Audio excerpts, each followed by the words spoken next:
along with us as we change our air filters on her 2012 Nissan Maxima and my 2003 GMC Yukon. Let's go. General steps actually go pick up our new air filter.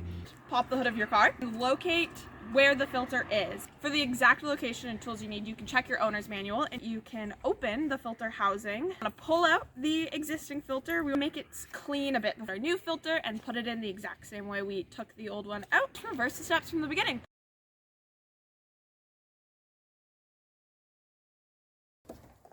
Now that we have our filters, let's get started. On the 2003 GMC Yukon, it is on the passenger side.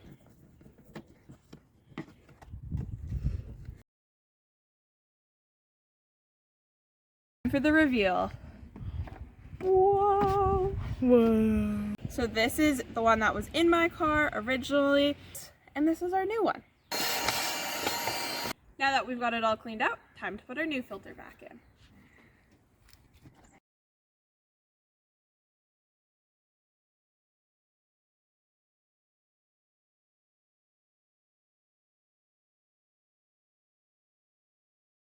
Finished up with the 2003 GMC Yukon, on to the 2012 Nissan Maxima. So for the Nissan, locating the air filter, yep, she's got it. This one is on the driver's side.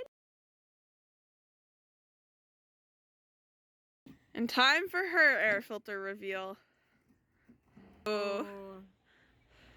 So that's Cleone's old air filter. This is the new air filter. There's two more.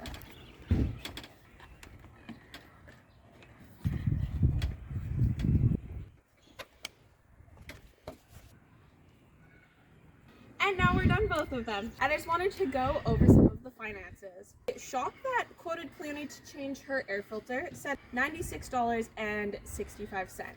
And the process took us, including going to Canadian Tire to pick up the part, maybe 30 minutes for a total of $35 Canadian. Bye! See you next time in our next video where we change the air filter, the cabin air filter in the Nissan 2012 Maxima. Ooh.